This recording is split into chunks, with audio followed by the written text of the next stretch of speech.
Assalamualaikum warahmatullahi wabarakatuh. Di sini kami dari kelompok 4 akan mempresentasikan tugas proyek yang berjudul Pengaruh Kualitas Pelayanan Platform Shopee terhadap Kepuasan Konsumen.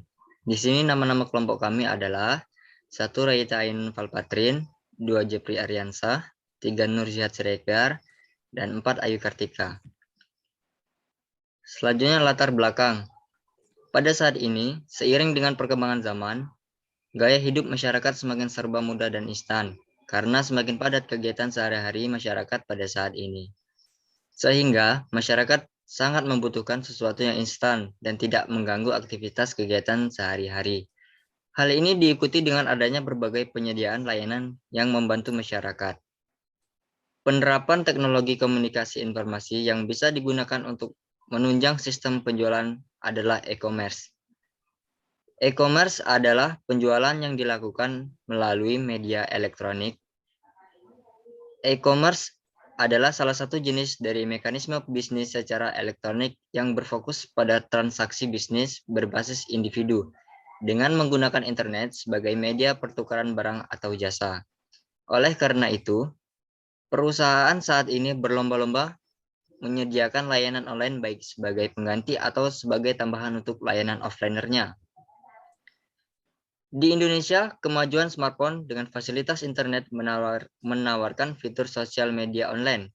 Dengan begitu, semakin banyak masyarakat dari kelas menengah mengerti dan teredukasi mengenai perdagangan via internet, sehingga perusahaan e-commerce pun memiliki kesempatan yang besar untuk berkembang pesat di Indonesia.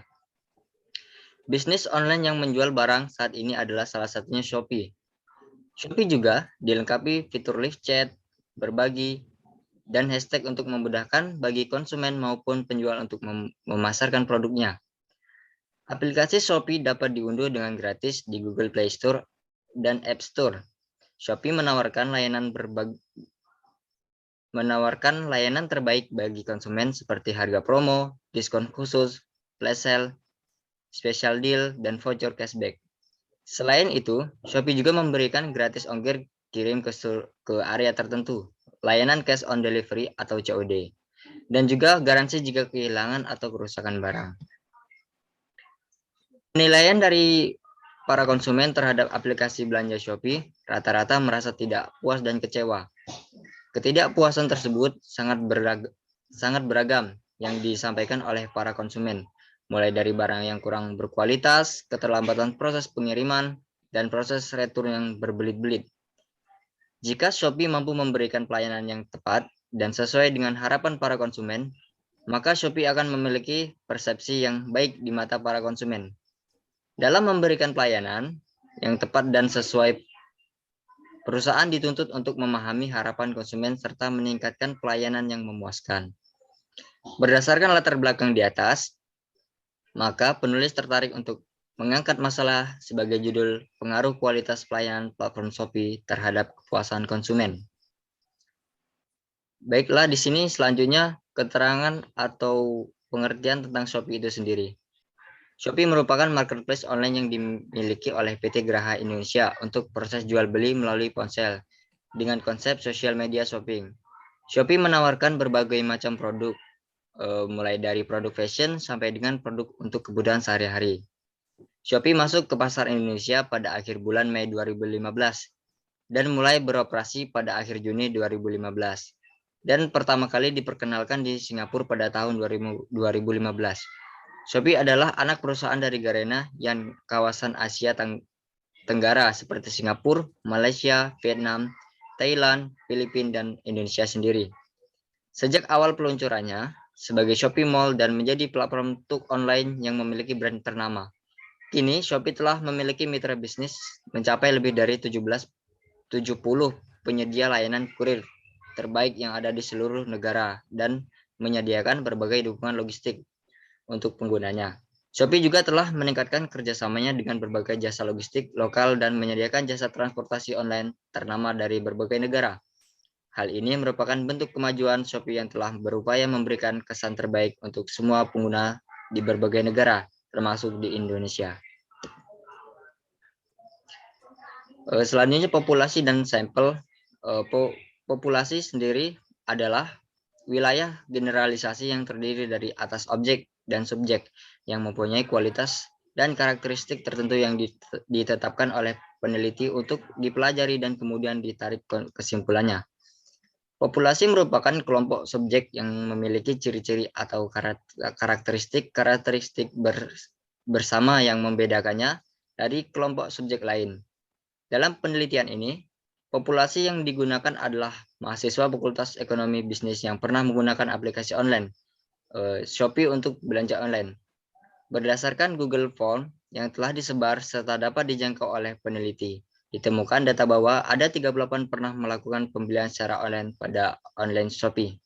Selanjutnya, ada sampel. Sampel adalah sebagian dari populasi yang diambil untuk diteliti dan hasil penelitiannya digunakan sebagai representasi dari populasi secara keseluruhan. Penelitian ini menggunakan metode convenience sampling. Convenience sampling adalah pengambilan sampel didasarkan pada ketersediaan elemen dan kemudahan untuk mendapatkannya. Sampel penelitian ini adalah mahasiswa Fakultas Ekonomi dan Bisnis terkhusus jurusan manajemen yang menggunakan online Shopee yang sesuai dengan kebutuhan penelitian ini. Sampel dari populasi tersebut dapat digunakan rumus Slovin.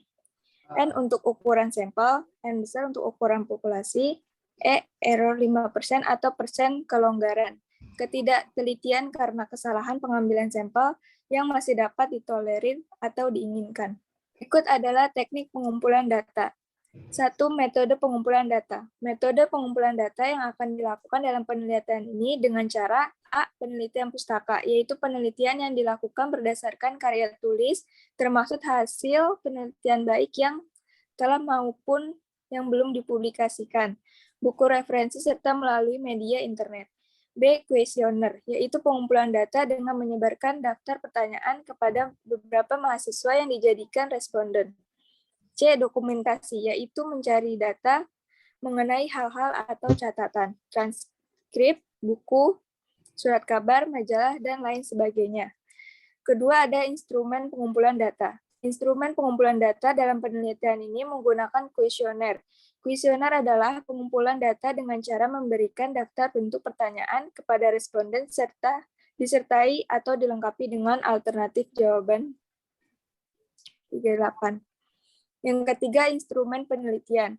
Uji validitas. Validitas atau kesahihan adalah menunjukkan sejauh mana suatu alat ukur mampu mengukur apa yang diukur. Instrumen yang valid berarti alat ukur yang digunakan untuk mendapatkan data atau mengukur itu valid. Valid berarti instrumen tersebut dapat digunakan untuk mengukur apa yang seharusnya diukur. Berikut kriteria penilaian uji validitas adalah A. Apabila R hitung lebih besar R tabel, maka kuesioner tersebut valid. Yang B. Apabila R hitung lebih kecil R tabel, maka dapat dikatakan item kuesioner tersebut tidak valid. Uji reliabilitas. Uji reliabilitas dilakukan untuk mengetahui tingkat kestabilan suatu alat ukur. Konsep reliabilitas dalam arti reliabilitas alat ukur berkaitan erat dengan masalah kekeliruan pengukuran. Kekeliruan pengukuran sendiri menunjukkan sejauh mana inkonsistensi hasil pengukuran terjadi apabila dilakukan pengukuran ulang terhadap kelompok subjek yang sama. Menurut Sugiono, suatu konstruk atau variabel dikatakan reliable jika memberikan nilai Cronbach alpha lebih besar dari 0,60. Cronbach alpha lebih besar 0,60. Pada umumnya, reliabilitas kurang dari 0,6 dianggap tidak reliable. Jika reliabilitas berada pada kisaran 0,7 akan diterima dan 0,8 maka dianggap reliable. Adapun perhitungan reliabilitas menggunakan bantuan independen program statistical package for the social science atau SPSS. Berikut adalah teknik analisis data. Yang satu, uji normalitas. Uji normalitas data dimaksudkan untuk mengetahui kenormalan data tentang kualitas pelayanan sehingga dapat dilanjutkan pada perhitungan statistik yang akan digunakan dalam pengujian hipotesis. Penggunaan statistik parametris mensyaratkan bahwa data setiap variabel yang akan dianalisis harus berdistribusi normal. Oleh karena itu, sebelum pengujian hipotesis dilakukan, maka terlebih dulu akan dilakukan pengujian normalitas data. Untuk menguji normalitas data digunakan metode Chi-kuadrat. Bila harga Chi-kuadrat hitung lebih kecil atau sama dengan harga Chi-kuadrat tabel lebih besar, maka distribusi data dinyatakan normal, dan bila lebih besar dinyatakan tidak normal.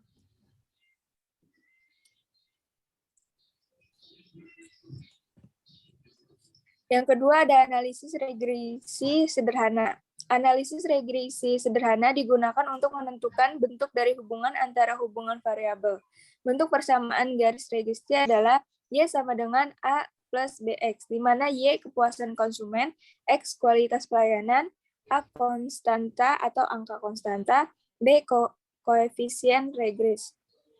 Untuk membuat peramalan, penafsiran, atau pendugaan dengan persamaan regresi, maka nilai A dan B harus ditentukan terlebih dahulu dengan metode kuadrat kecil. Nilai A dan B ditentukan dengan rumus sebagai berikut.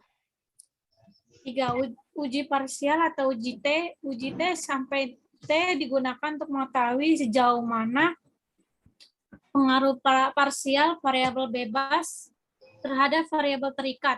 Penguji melalui uji T adalah dengan membandingkan hitung dengan tabel T, hitung dengan T tabel pada T taraf signifikan 5% atau 0,5.